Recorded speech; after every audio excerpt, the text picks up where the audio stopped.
Yes, very good morning. तो आज हमारा चैप्टर है वो है बैंक रिकंसिलिएशन स्टेटमेंट। तो पहले हम समझेंगे कि बैंक रिकंसिलिएशन स्टेटमेंट का मतलब क्या है, हम क्यों बनाना पड़ता है। अकाउंट के अंदर चैप्टर है अपना 11th कॉमर्स के अंदर, that is bank reconciliation statement. और ये अपना एक चैप्टर जो सीपीटी है पहले हुआ था, अभी सीए फाउंडेशन है, उसके अंदर भी एक चैप्टर है बैंक रिकंसिलिएशन स्टेटमेंट। तो बैंक रिकंसिलिएशन स्टेटमेंट का बेसिकली इसका मतलब ये होता है भैया कि क्या होता है कि आपका जो कैश बुक है, यानी आपकी जो खुद की बुक्स है, उसके अंदर जो बैंक का बैलेंस है और जो बैंक अकाउंट है आपका, जिस बैंक में आपका अकाउंट है उसके अंदर जो बैलेंस चल रहा है, उन दोनों में डिफरेंसेस आ रहे हैं। क्या हो रहा है वो, उन दोनों के अंदर क्या आ रहा है, डिफरेंस आ रहा है। अब डिफरेंस आ रहे हैं तो क्यों आ रहे हैं, उसका रीज़न क्या है वो हमें पता लगाना है और उसके हिसाब से हमें एडजस्टमेंट करना होगा और उसके लिए हमें बनाना पड़ेगा बैंक रिकंसिलिएशन स्टेटमेंट। ओके, तो ये हमारा पहली बेसिकली पर्पज है। अब बात भी डिफरेंस है, पर डिफरेंस आना तो नहीं चाहिए। वैसे क्यों आ रहा है, उससे कुछ रीज़न रहेंगे। तो रीज़न आपके कुछ भी हो सकते हैं, वो आपको बेसिकली मैं एग्जांपल देता हूँ और फिर अपने क्वेश्चन करेंगे उसके ऊपर, ताकि आपको पूरा आइडिया लग जाएगा।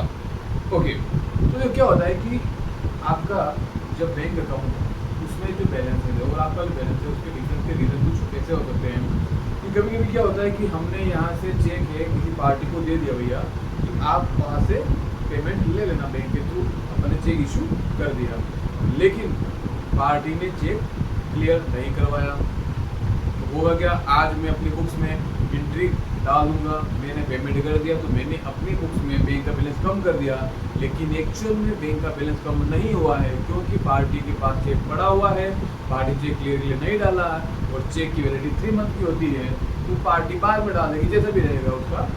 तो ये भी एक रीज़न हो सकता है। एक रीज़न ऐसा था कि चेक इशू कर दिया, पार्टी डाल भी दिया, मेरे अकाउंट में सफिशिएंट बैलेंस नहीं था, डिसऑनर हो गया, लेकिन मैंने बुक्स में जो प्लेस कर दिया और एक्चुअल में क्या हो गया वहाँ पे, क्योंकि आपके एक्चुअल में बैंक में पैसा नहीं था तो वो डिसऑनर हो गया।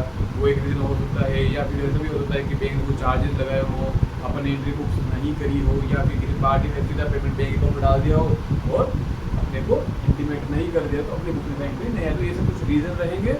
उस रीज़न की वजह से हमारा बैंक जो है वो रिकंसाइल नहीं हो पाया है, तो इसलिए हम क्या करेंगे, यहाँ पे बैंक रिकंसिलिएशन स्टेटमेंट प्रिपेयर करेंगे ताकि हम पता पड़ जाए क्या रीज़न है जिससे वो रिकंसाइल नहीं हो पाया है।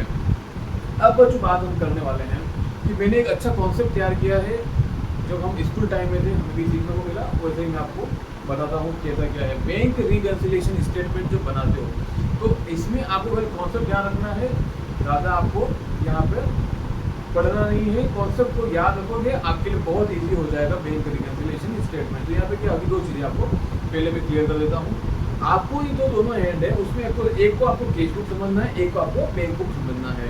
इतना इजी हो जाएगा क्वेश्चन आपके लिए कि कोई भी क्वेश्चन आप बैंक रिकंसिलिएशन उठा के देख लो, आपका इजीली सॉल्व हो जाएगा। कैसे करना है समझते हैं बात को। देखिए, अगर सपोज इसको मानता हूँ मैं बैंक बुक, इसको मानता हूँ अगर मैं कैश बुक, तो अब मैं जिसको बेस मानूंगा, अगर आप कैलकुलेशन कर रहे हो, कंपेरिजन तरीके से बना रहे हो, वो अगर as per the cash book के हिसाब से बना रहे हो तो फिर आपको बेस ये मानना पड़ेगा, और जो भी एड लेस होगा उसके हिसाब से खाली इसको ही स्विच करेंगे। इसको आपको बिल्कुल स्टेबल रखना है, इतना इजीली मैच हो जाएगा। समझते हैं इसको एक एग्जाम्पल की तरफ, और इतना इजी समझ में आएगा तो आप ही देखिएगा। तो बहुत हमारे पास एक क्वेश्चन है, prepare bank reconciliation statement as of 31 March 2021 from the following information. Question number 1 कहता है debit balance as per the bank column of the cash book 16,000। कि वो क्या हो रहा है कि आपकी जो बुक्स है उसके अंदर, यानी कैश बुक के अंदर बैंक का बैलेंस चल रहा है 16,000। क्या चल रहा है, बैलेंस चल रहा है आपका डेबिट बैलेंस, क्लियर है। फिर बोलता है तो ट्रांजेक्शन हुए हैं, जैसे चेक इशू किया हमने क्रेडिटर्स को, but not yet presented for the payment received to the bank. Cheque issue कर दिए लेकिन पार्टी पेमेंट क्लियर नहीं करवाया।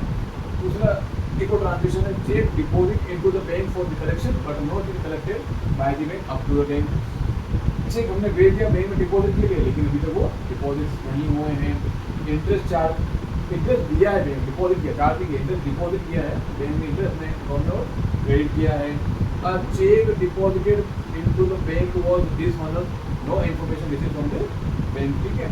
तो यहाँ पर चेक डिपॉजिट किया बैंक में, लेकिन वो डिसऑनर हो गया। फिर क्या बोलता है, बैंक चार्ज आपके 100 रुपीज़ है जो बैंक ने लगाया और बैंक ने अपने बिहाफ पे इंश्योरेंस पे कर दिया और अपने को उसका इंफॉर्मेशन अवेलेबल नहीं था। तो इस क्वेश्चन को अपने को सोल्व करना है, बहुत ही इजी तरीके से बता रहा हूँ, आराम से आप याद रखने का। तो मेरा जो बैलेंस है, मैंने क्या बोला, मेरा बैलेंस क्या हो, एज पर में केस बुक का बैलेंस बोल रहा है 16,000 का, तो इसको मानूंगा मैं केस बुक, इसको मानूंगा मैं बैंक बुक। तो ये मेरे केस बुक है, उसका मेरा 16,000 है, तो ये मेरा हो गया पहले बेस, तो इसको मानूंगा पहले मैं बेस, तो ये हो जाएगा मेरा बेस। तो बेस में आप बोलोगे आपका अमाउंट हो जाएगा 16,000। क्लियर है क्या? ठीक है, ओके। पहला transaction, cheque issue to creditor but not yet present for payment. तो चेक इशू कर दिया लेकिन आपने प्रेजेंट नहीं किया, तो उस केस में क्या होगा? तो उस केस में ऐसा होगा कि भाई अगर आपने चेक इशू कर दिया है और आपने प्रेजेंट नहीं किया है, तो मैंने पेमेंट तो अपने बैंक, अपना जो कैश बुक है उसमें मेरा बैंक का बैलेंस क्या हो गया, पेमेंट कर दिया मैंने, वो बैलेंस कम हो गया। मेरा बेस क्या है, यही है कैश बुक।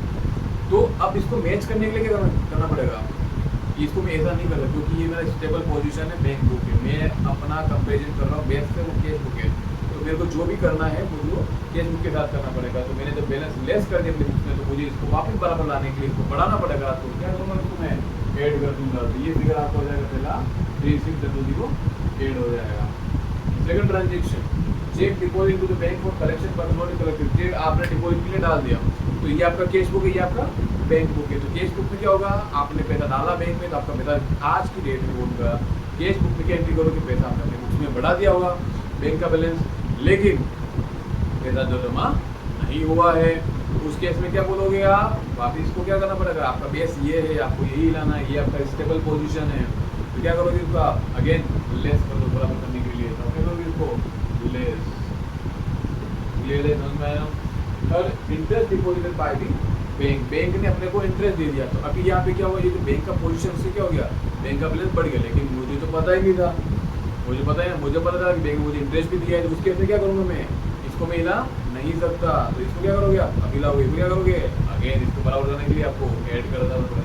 ये इजी लगा नहीं लगा, वो बहुत इजी हो जाएगा आपके लिए बैंक रिकन्सिलिएशन करना।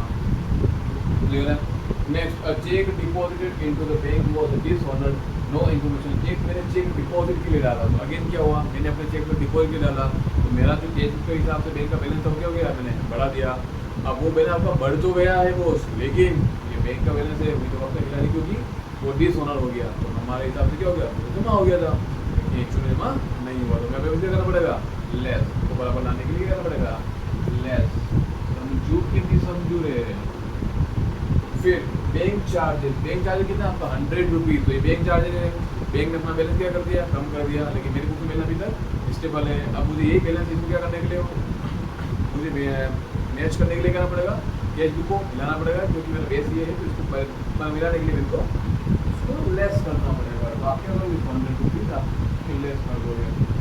नेक्स्ट, बैंक ने अपने ब्याह पे इंश्योरेंस पे कर दिया, तो बैंक ने अपना बैंक ने मेरे ब्याह पे इंश्योरेंस पे कर दिया, तो उसने मेरा बैलेंस ही कम कर दिया। अब मेरी बुक से बैलेंस स्टेबल है, लेकिन मुझे क्या करना है, ओनली कैश बुक के थ्रू मैच करना है, तो बैंक में हिलाऊंगा नहीं, तो कैश बुक के अंदर जो मेरा बैलेंस होगा बैंक का, उसको क्या करूँगा मैं, लेस। क्या करूँगा मैं, लेस। तो उसका आप लेस कर दोगे, क्या करोगे, लेस।